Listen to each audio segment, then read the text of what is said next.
최근에 영끌들, 비투족들이 위험하다 이런 얘기들이 되게 많이 나옵니다. 뭐 집값의 절반 이상을 영혼까지 끌어모아서 대출한 이른바 영끌족들이 매달 내야 되는 이자 감당이 어려워졌기 때문에 그들이 그렇게 얘기합니다. 꽤나 충격적인 얘기인 거죠. 어쩌자고 그렇게 무리한 대출을 받은 걸까요? 뭐 지금 아니면 못 산다고, 뭐 주택담보대출 4억 받고, 뭐 다른 대출 해서 뭐 1, 2억 하고, 뭐 이런 식으로 빚을 낸 거죠. 그랬던 초창기에는 뭐 이자를 150만, 200만 냈는데 뭐 지금은 300, 350이 되니까 죽으려고 하는 거죠. 뭐 신용대출도 더 많이 늘었죠. 신용대출이 작년에 청년세대 신용대출이 얼마가 됐냐면 무려 118조랍니다. 19년보다 25%가 늘었다고 하죠. 많이 놀라운 일인 거죠. 어쩌자고 이렇게 신용대출까지 넣은 걸까요?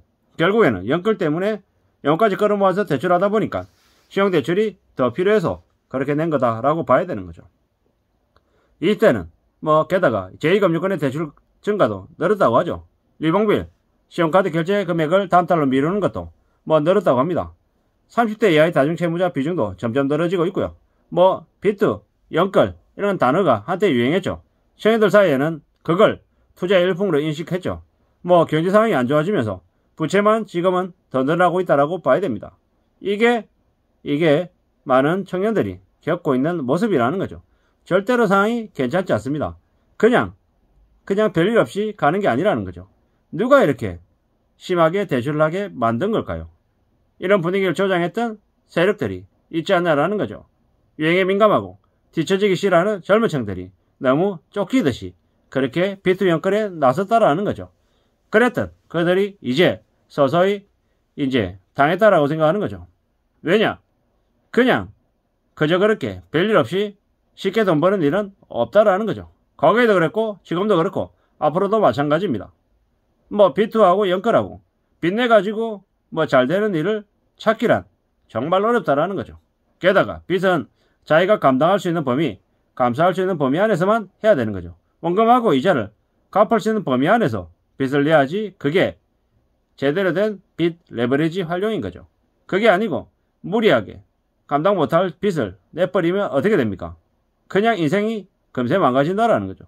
세상에 절대 그냥 쉽게 흘러가는 건 없다라고 봐야 됩니다. 꽤나 우려스럽고 꽤나 무서운 상황인 거죠. 이게 어떻게 되겠습니까?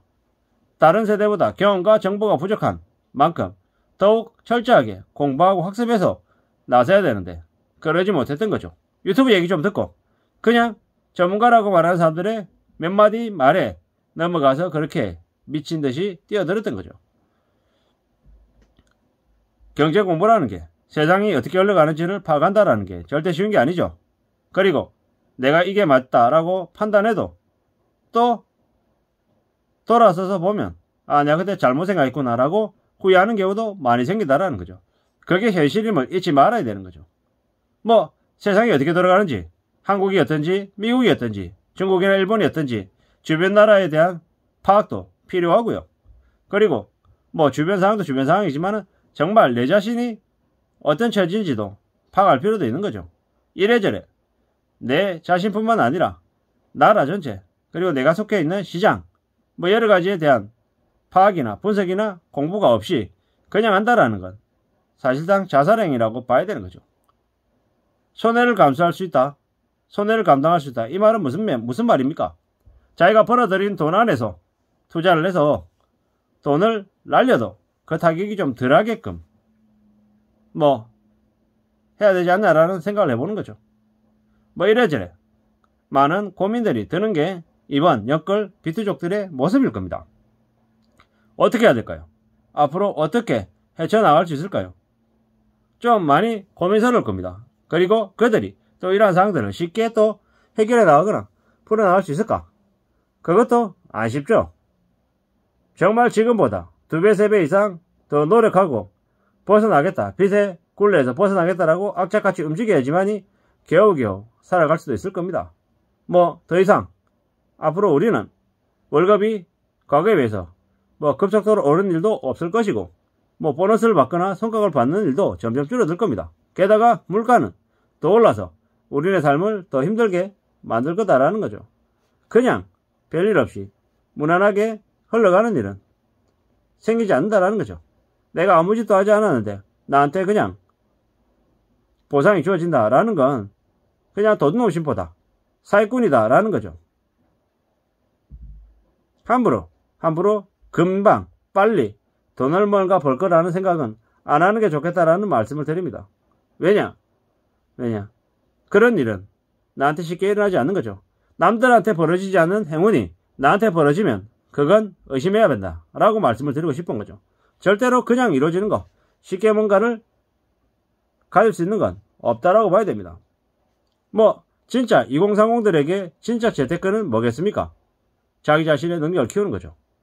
또 그런 얘기하면 꼰대세르다 라고 얘기하겠지만, 실제로 자기 능력을 더 키워서 자기가 소득을 더 많이 만들 수 있으면 그 자신이 제대로 된 투자인 거죠. 그렇게 생각합니다. 지금은요, 갑자기 연끌족들을 관련해서 많은 지적들을 하고 잘못 행동을 했다고 얘기하지만 또 생각해 볼 필요가 있는 거죠. 최근에 1, 2년 사이에 연끌한 사람들은 사실상 답이 없는 것 같습니다. 근데 1, 2년이 아니라 문재인 정부 초기 때 가격이 그렇게 많이 오르지 않았을 때 산 사람들은 그때 연끌을 했다고 하면 집을 팔고 해결이 될 정도로 아마 시세 차익이 생길 겁니다.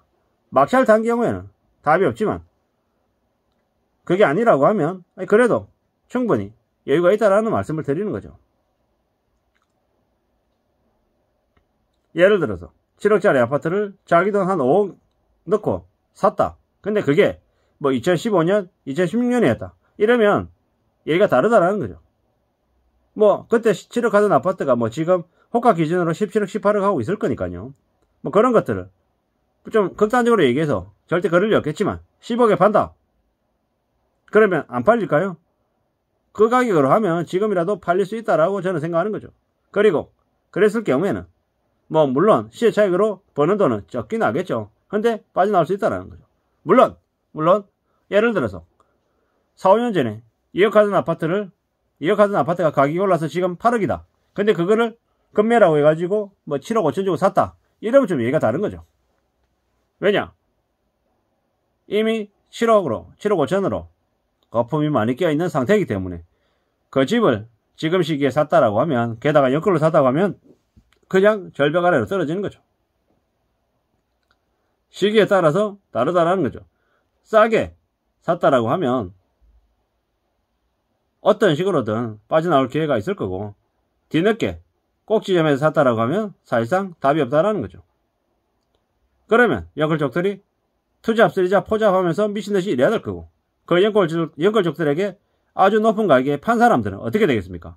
평생을 떵떵거리면서 여유있게 살 정도가 되는 거죠. 2030들이 연끌로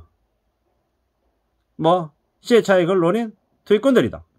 욕심부리고 뛰어든 거다. 이런 얘기들도 많이 합니다. 또 이렇게 말하죠. 선택의 책임은 본인한테 있다.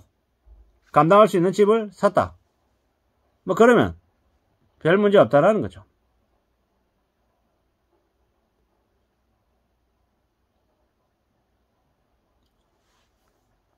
대출 이자가 올라가면 힘든 거죠. 그래도 집값이 올라간다라는 희망을 가지고 계속 버틸 겁니다.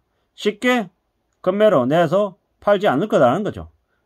우리가 살아가는 인생에서 부동산을 사는 건 정말 흔하지 않은 큰 결정입니다. 그 큰 결정을 너무 쉽게 생각하고 냉장고 사듯이, 세탁기 사듯이, 핸드폰 바꾸듯이 사는 사람들은 아마 혹독한 어려움을 겪을 수밖에 없다라는 거죠. 집값이 오르는 게 아니라 이자가 오르고 있는 상황이 지금이니까 말이죠. 그리고 이런 얘기도 합니다. 연끌하는 사람들은 그래도 중산층 이상의 소득을 가진 사람들이었다. 정말 가난한 사람들은 연끌조차 못했다. 이런 얘기들도 많습니다.